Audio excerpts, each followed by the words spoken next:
하나님의 완전한 용서, 하나님의 완전한 용서라는 제목으로 함께 말씀을 나누려고 합니다. 우리 지난주에 야외 예배 다녀왔습니다. 못 가신 분들 정말 아쉬울 만큼 너무 좋은 날씨 속에서 진짜 재미있는 시간들, 아름다운 추억을 보냈습니다. 지난주 말씀 제목 기억하시나요? 네. 뭐였죠? 사연. 네. 사연이 있는 울청. 사연이 뭐라고 했죠? 사랑을. 그쵸. 사랑으로 연합하는 우리 울청이라는 제목으로 함께 말씀을 나누면서 그렇게 사랑 안에 서로 교제하였는데요. 우리 그 마음으로 다시 한번 옆에 있는 분들과 인사했으면 좋겠습니다. 저는 이렇게 인사하는 것을 참 좋아하거든요. 이 자리에 있는 것이 하나님의 은혜입니다 라고 옆에 있는 지체들과 함께 인사하겠습니다. 이 자리에 있는 것이 하나님의 은혜입니다. 아멘. 가만히 생각해 보세요. 지난 일주일 동안 우리가 살아가는 모든 자리 가운데 우리가 이렇게 고백할 수 있었습니다. 믿습니까? 아멘. 우리가 지난 일주일 동안 살아갔던 모든 자리에서 우리는 이렇게 고백할 수 있었습니다. 하나님, 이 자리가 하나님의 은혜의 자리입니다.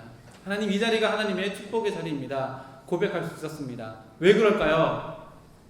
하나님은 나와 언제나 동행하여 주시고 내가 앉는 그 자리에 함께 앉으시며 내가 걸어가는 그 걸음 가운데 함께 걸어가시고 내가 누워있는 그 자리에 함께 누워 계시며 내가 말하는 입술 가운데 내 마음 가운데 영혼 가운데 언제나 나를 떠나지 않으시고 함께 하기 때문입니다. 그래서 날마다 우리는 삶의 모든 자리에서 이렇게 고백해야 해요. 하나님, 내가 있는 이 자리가 하나님의 은혜의 자리입니다.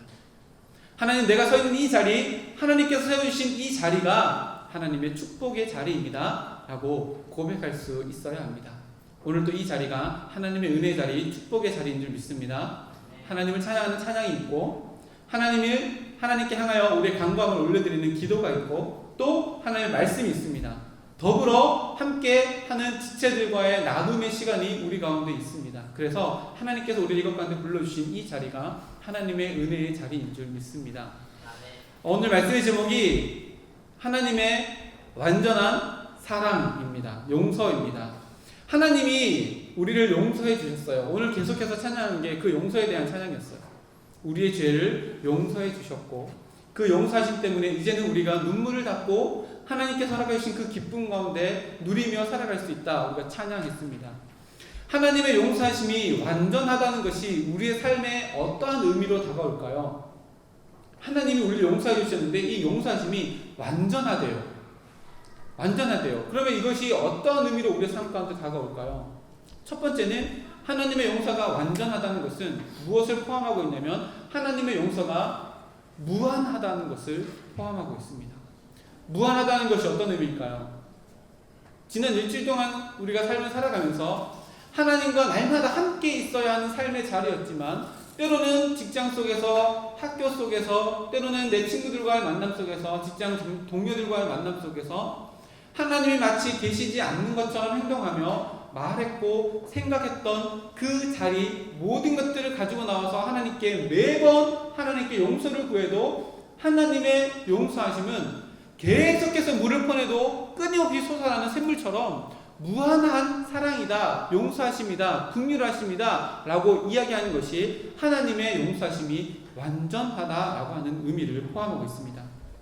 그리고 이 완전하심이 끝도 없이 하나님께서 우리에게 긍휼을 베풀어 주신다라고 하는 의미가 또 한 가지 의미가 뭐냐면 우리에게 그 사랑으로 말미암아 우리를 빚어 가시는데 죄로부터 멀어지게 하고 죄를 거부하고 온전한 하나님의 사람으로 만들어갈 충분한 능력이 하나님의 완전하신 용서하심 안에 포함되어 있다는 것을 의미해요. 하나님의 용서하심이 있기 때문에 하나님이 무한대로 우리를 사랑해 주셔서 우리의 죄를 용서해 주시고 용납해 주시고 이 모든 것이 끝까지 있다는 것 때문에 하나님은 우리를 하나님의 자녀로 변화시켜 가는 과정을 우리의 삶 가운데 경험할 수 있도록 하나님의 능력으로 그 은혜를 우리에게 주어지게 되었습니다. 근데 오늘 말씀해 보면요, 참 재미있게도 조건부로 기록되어 있어요. 오늘 말씀 한번 보세요. 서로 친절하게 하며 불쌍히 여기며 서로 용서하기를 하나님이 그리스도 안에서 너희를 용서하심과 같이 하라. 그러니까 하나님이 우리를 용서해 주셨어요. 자, 우리 얼마 전에도 배웠어요. 십자가의 능력하면서 배웠어요. 하나님께서 우리에게 주신 용서하심이 어떠한 용서하심이었어요?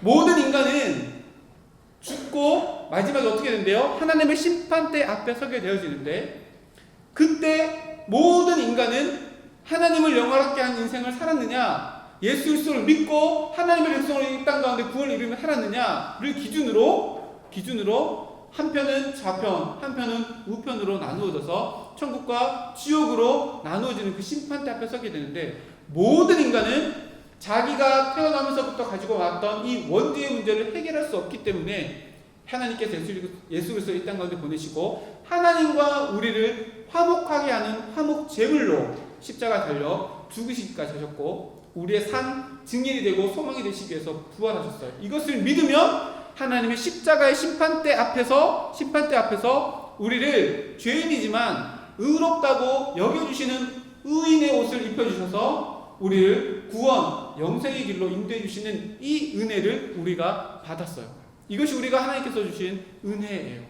이 은혜를 날마다 우리가 누리며 살아가는데, 보세요. 하나님이 그리스도 안에서 너희를 용서하심과 같이 우리가 그 용서하심을 받았어요. 그러면 어떠한 인생을 살아야 된다고요? 똑같이 용서를 흘려보내는 인생을 살아야 한다라고 분명히 기록합니다. 오늘 말씀에 서로 친절하게 하며 불쌍히 여기며 서로 용서하라. 이거를 뒤집어 보세요.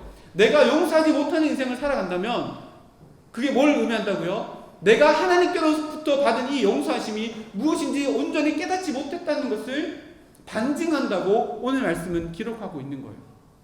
더 구체적인 말씀이 어디 있냐면 마태복음 18장 말씀입니다. 우리 다 같이 한번 찾아볼까요? 마태복음 18장 말씀에 우리가 잘 아는 예수님의 비유의 말씀이 나오는데요. 마태복음 18장 21절 말씀입니다. 21절, 22절 말씀입니다.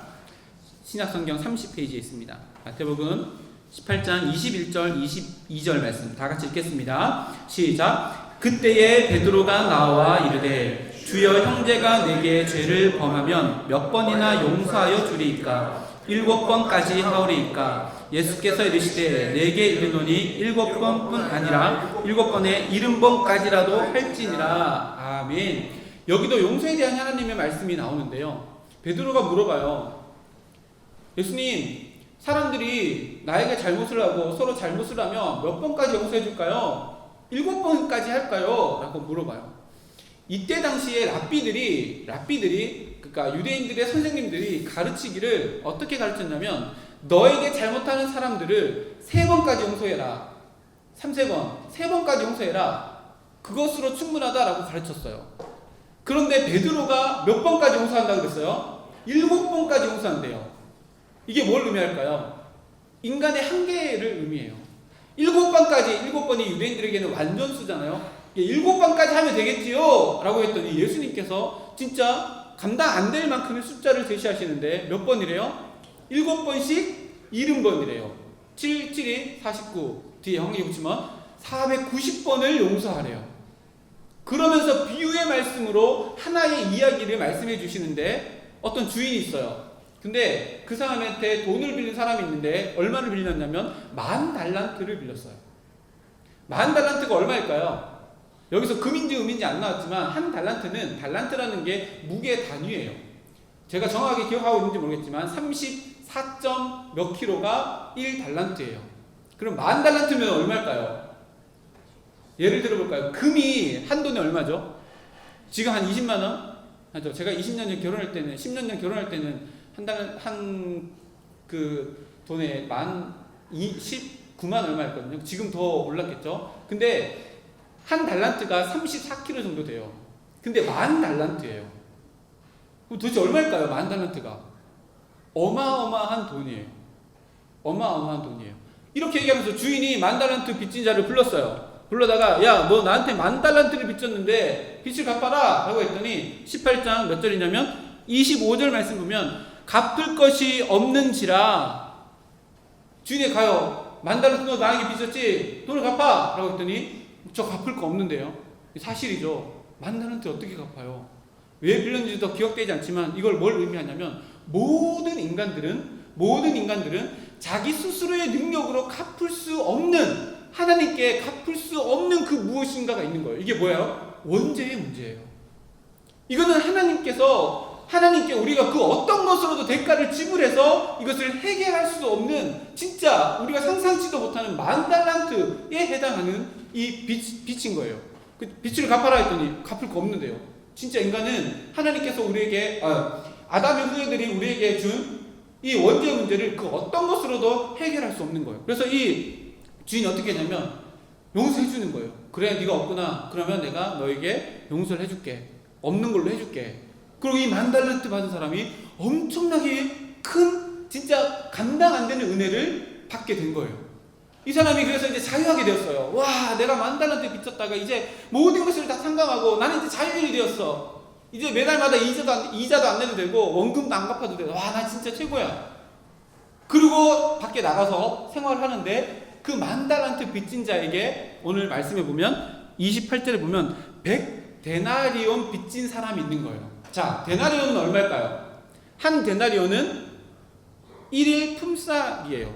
그럼 100데나리온은 100일의 품삯이에요. 100일이면 석 달 열흘이잖아요. 약 3개월의 월급 정도를 빚졌어요.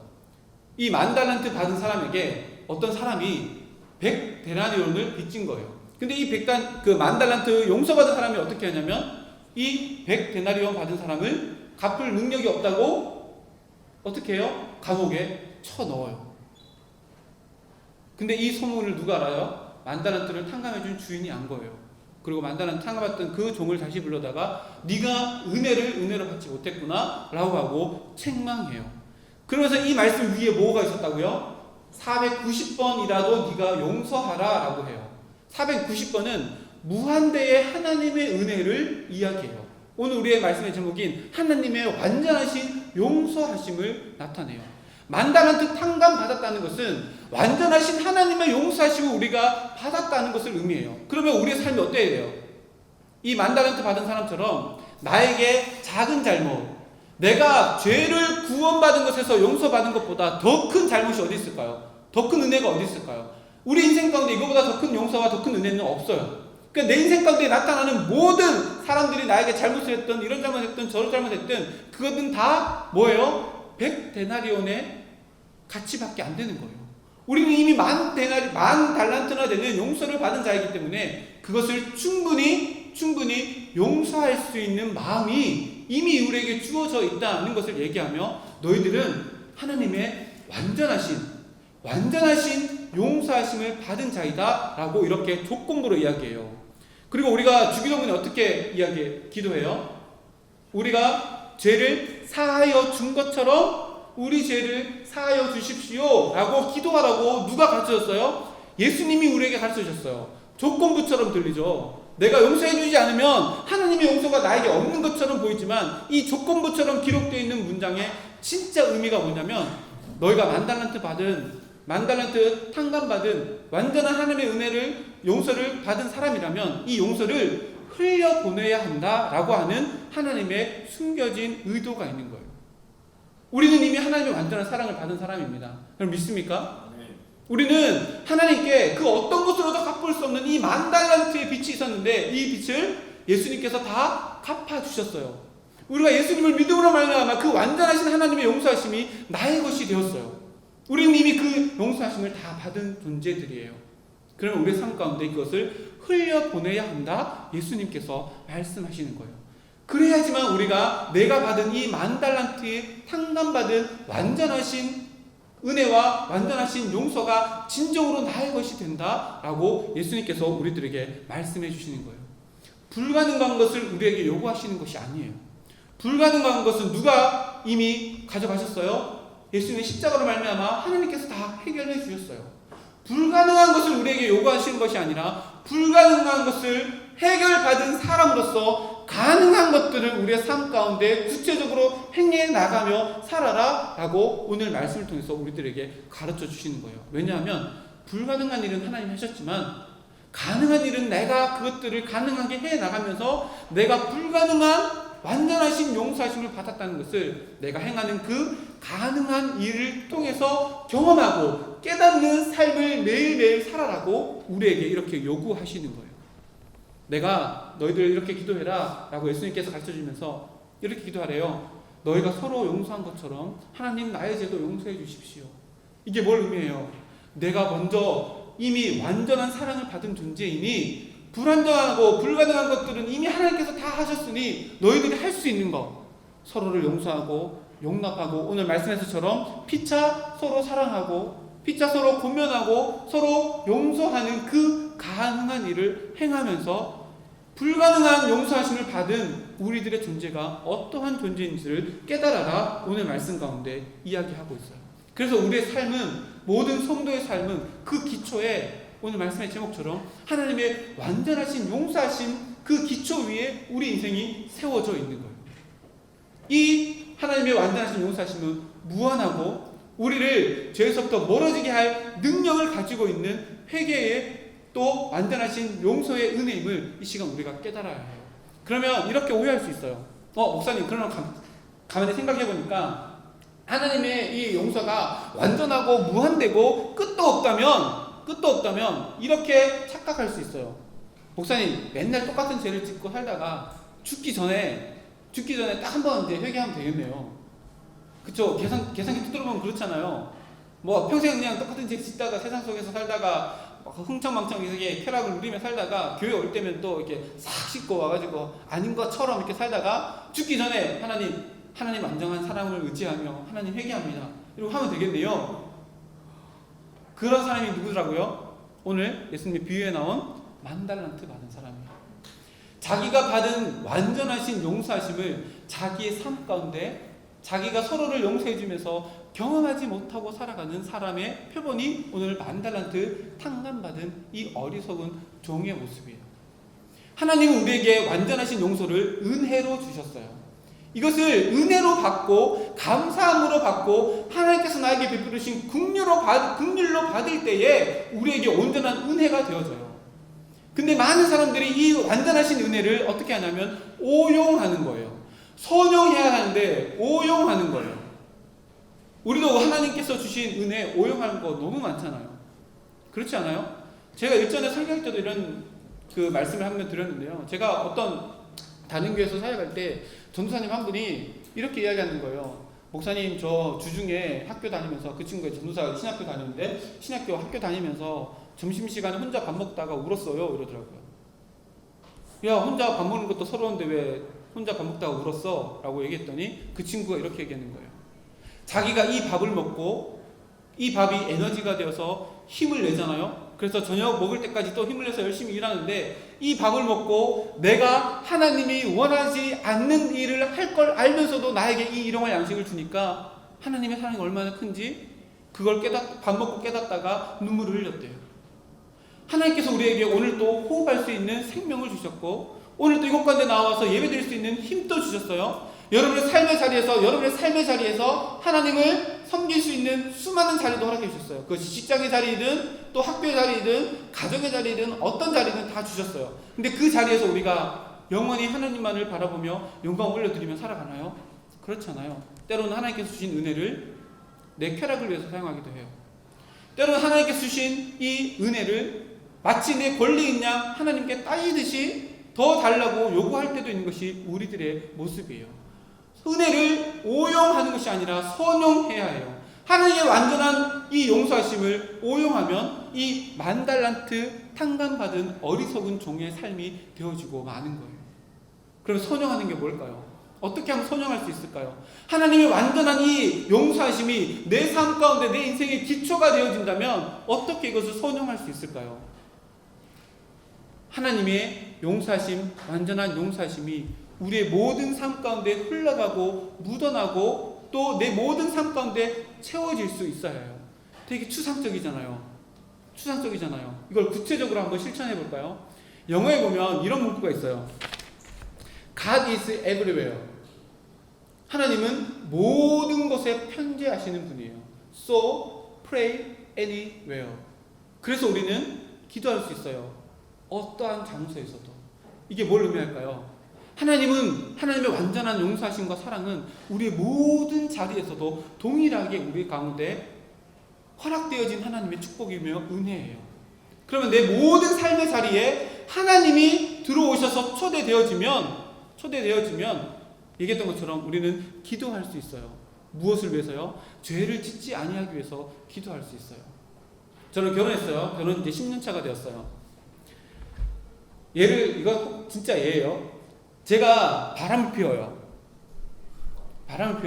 근데 와이프가 옆에 있는 곳에서 바람 피울 수 있어요, 없어요? 너무 극단적인 예를 들어서 우리 집사람이 이 영상을 보면 충격받겠지만 이걸 얘기하는 거예요. 하나님이 God is everywhere. 하나님은 어느 곳에든지 있어요.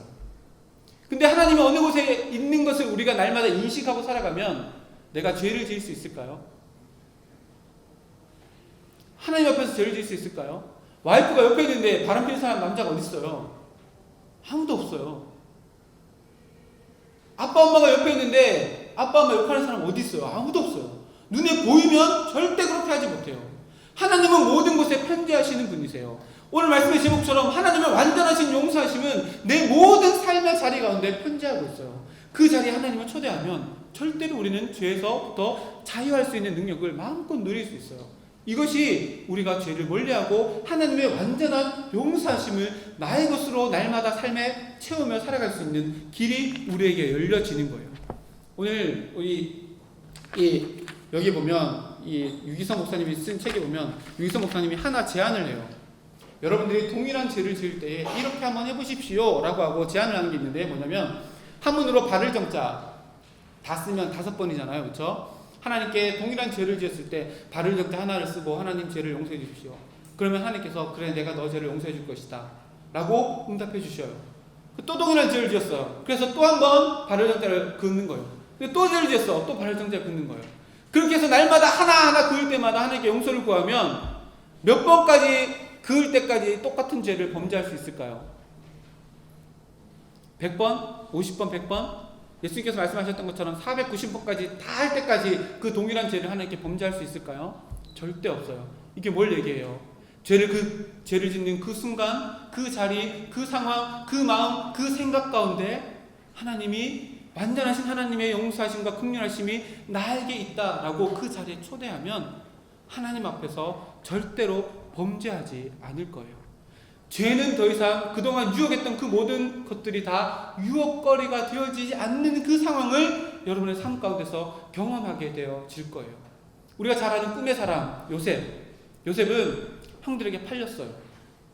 그리고 종으로 팔려가지고 보디발의 집에서 종으로서 그 역할을 감당하다가 너무나도 일을 잘하니까 보디발이 자기 집에 총무를 시켰어요. 보디발 밑에 바로 요셉이 있었어요. 근데 그 요셉이 외모도 준수하고 또릿또릿하고 일도 잘하고 이런 모습을 누가 봐요? 보디발의 아내가 본 거예요.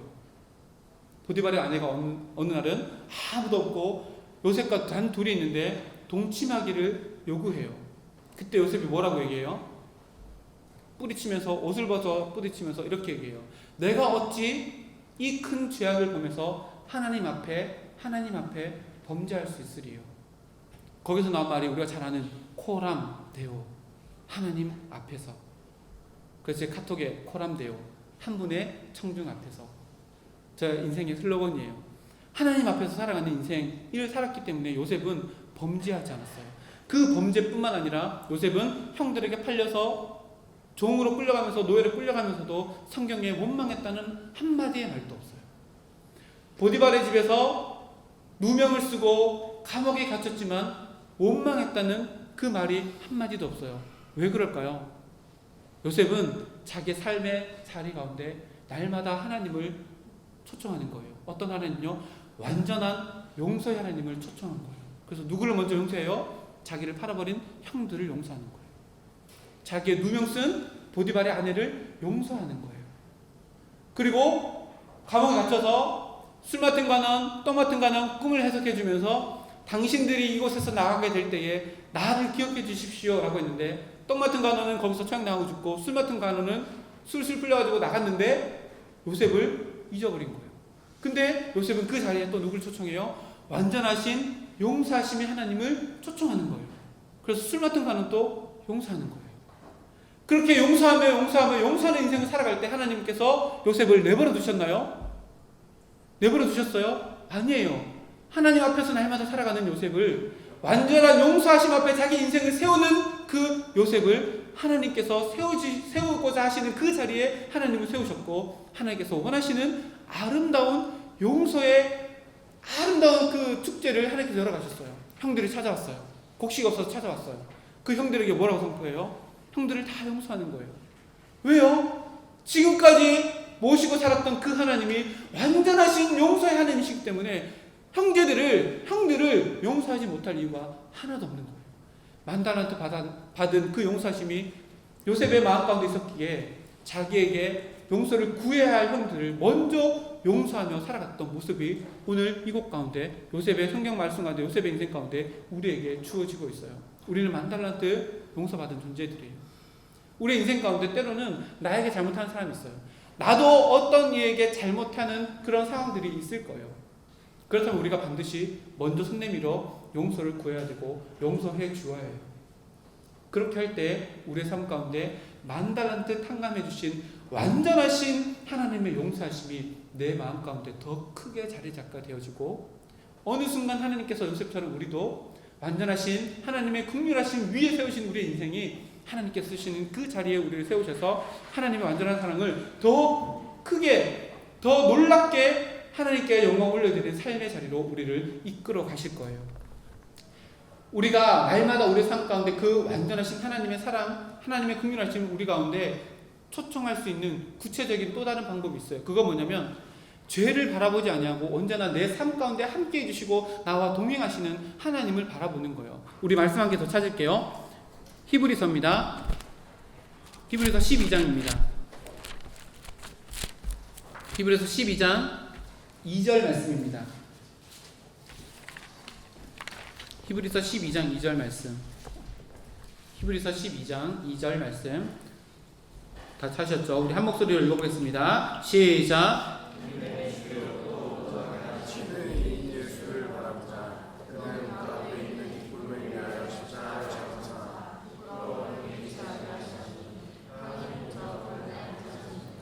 아멘. 믿음의 주여 또 온전하게 하시는 이 예수를 바라보라 라고 성경에 기록해요. 히브리서가 쓰여지는 당시에는 어떤 상황이었냐면요, 사람들이 예수 믿는다는 이유 하나만으로 동물의 밥이 되어지고 많은 관중들 앞에서 죽임을 당하며 웃음거리가 되는 시대였어요. 나를 죽이고자 콜로세움 그 안에 나한테 양의 가죽을 덮어 씌우고 발로 쳐 밀어넣는 그 사람을 용서할 수 있을까요? 여러분들 그 상황 가운데 있다 생각해 보세요. 용서할 수 있을까요?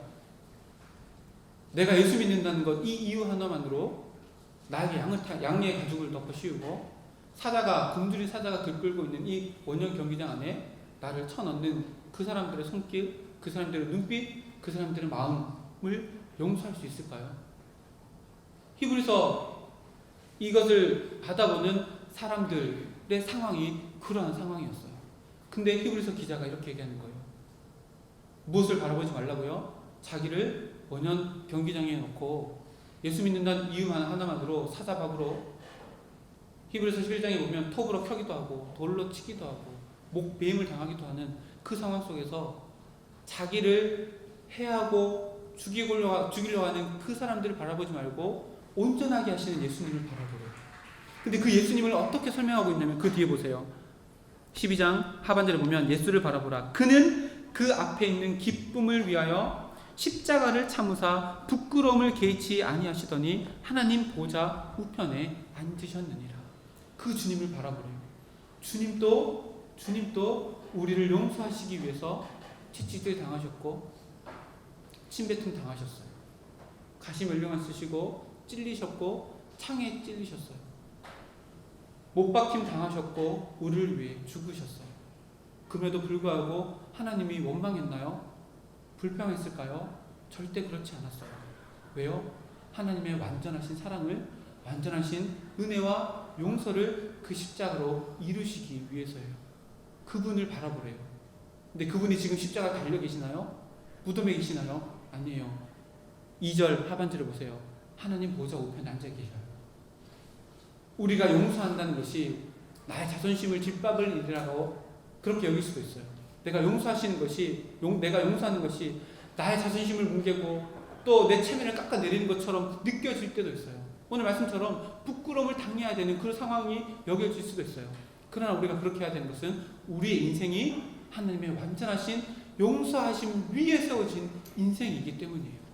만달란트를 이미 탕감받은 존재이기 때문에 우리의 삶 가운데 다가오는 100데나리온 되는 모든 상황들을 다 용서함으로 승화시킬 수 있고, 내가 받은 만달란트 이 용서하심을 흘려보낼 수 있는 우리의 삶을 충분히 살 수 있다, 성경은 기록해요. 또 우리 책에 보면 요한일서 5장 18절 말씀 보면 제가 읽어드리겠습니다. 이렇게 기록합니다. 하나님께로부터 난 자는 다 죄를 범하지 아니하는 줄을 우리가 아노라. 여러분, 이 말씀에 아멘으로 화답할 수 있을까요? 하나님께로부터 난 자는 모두 다 죄를 범죄하지 아니한대요. 그럼 이거를 아멘으로 화답하기에는 너무 무거운 말씀 아니에요? 내 삶 가운데 날마다 하나님께 범죄하는 인생, 범죄는 아니더라도 하나님의 영광과는 아무런 상관없는 인생을 살아가는 것, 우리의 삶 가운데 너무나도 분명하게 보여지는 죄악들인데, 오늘 요한일서 5장 18절 말씀에 분명히 기록해요. 하나님께로 난 자마다 범죄하지 아니한대요. 이게 가능할까요? 가능했던 분이 한 분 계셔요. 바로 예수님이세요.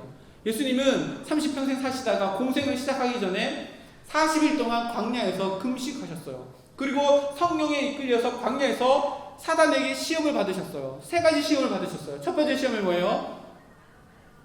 첫 번째 시험, 광야 40일 동안 굶주리고 금식하시다가 첫 번째 시험이 돌을 떡으로 만들어라. 이게 뭐예요?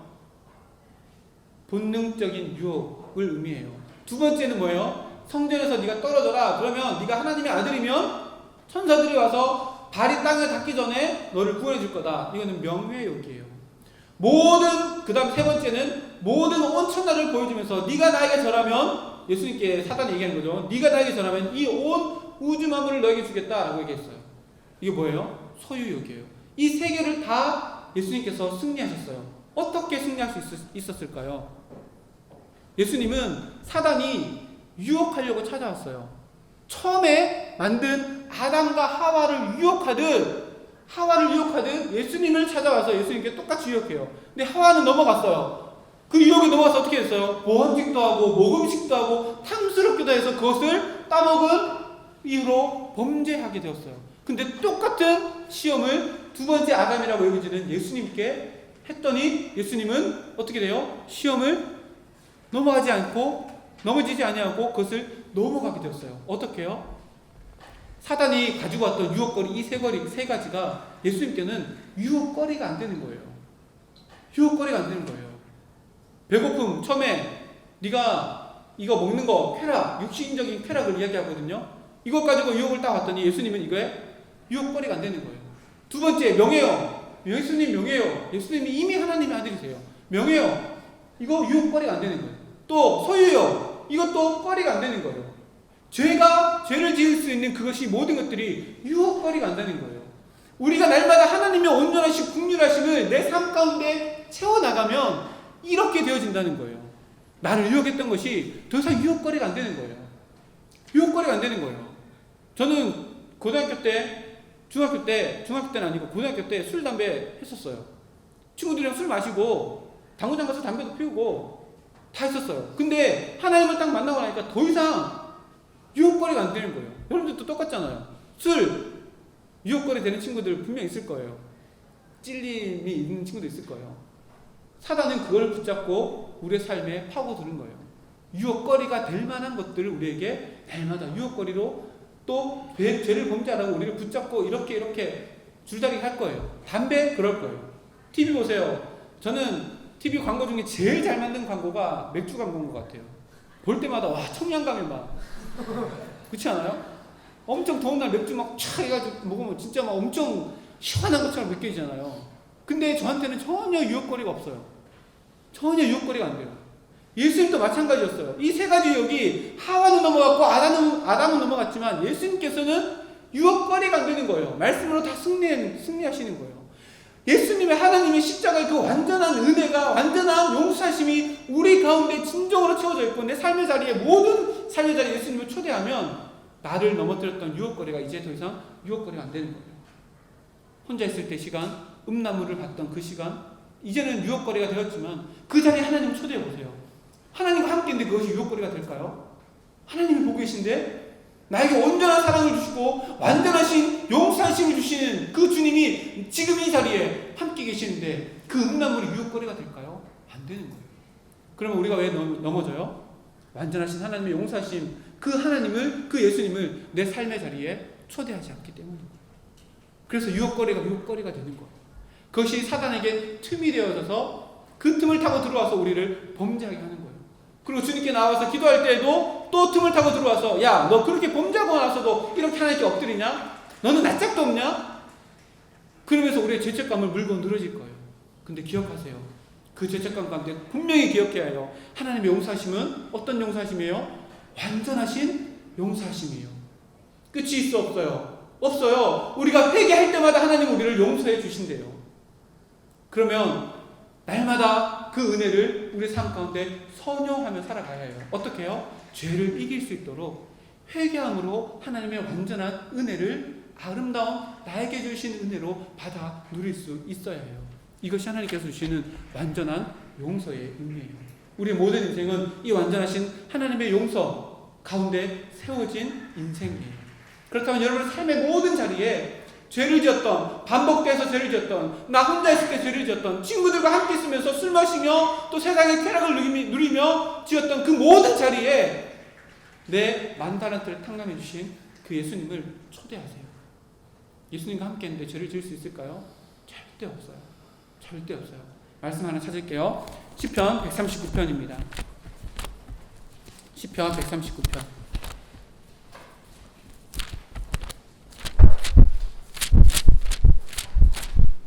하나님을 내 삶의 자리에 매일 매 순간 초대하게 되면 이런 일이 일어납니다.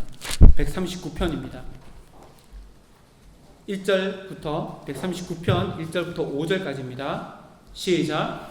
여호와여, 주께서 나를 살펴보셨으므로 나를 아시나이다. 주께서 내가 앉고 일어섬을 아시고 멀리서도 나의 생각을 밝히 아시오며 나의 모든 길과 내가 눕는 것을 살펴보셨으므로 나의 모든 행위를 익히 아시오니 여호와여, 내 혀의 말을 알지 못하는 것이 하나도 없으시니이다. 주께서 나의 앞뒤를 둘러싸시고 내게 안수하셨나이다. 보세요. 시편 기자의 고백이에요. 하나님께서 나를 살펴보신대요.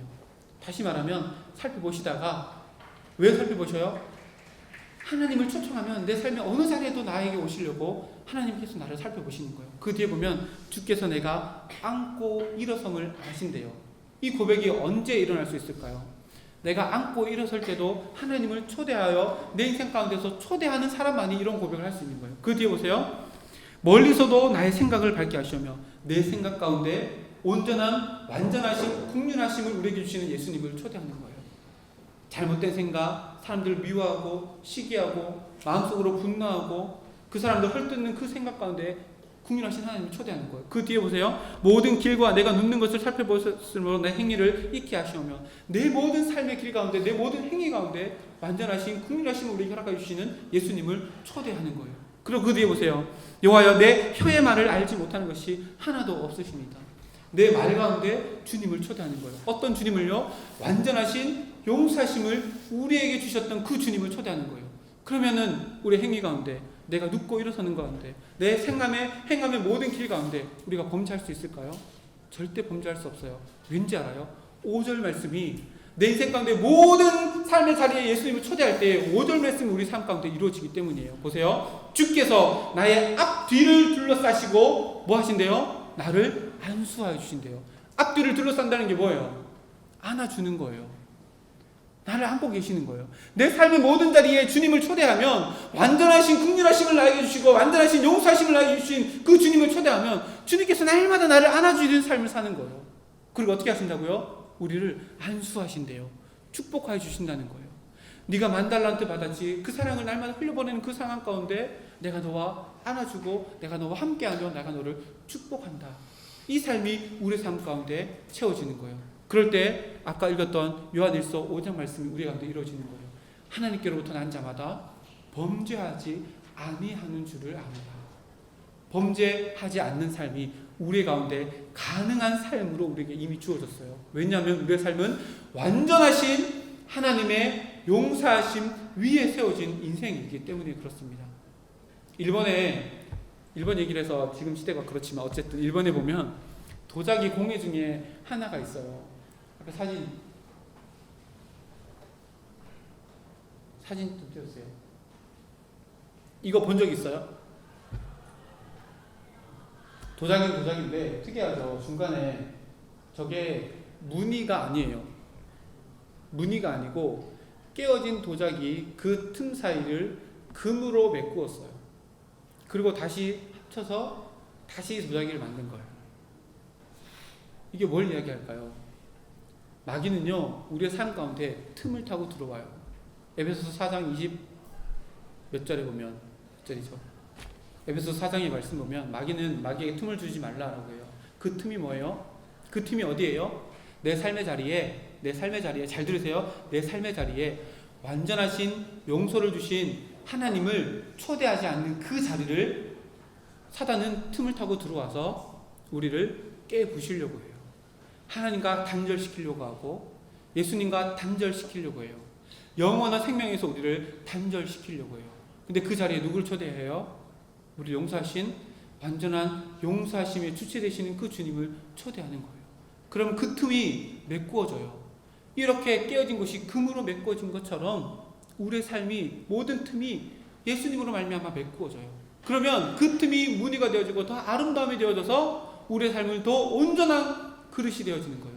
그 그릇 가운데 무엇이 담겨져 있어요?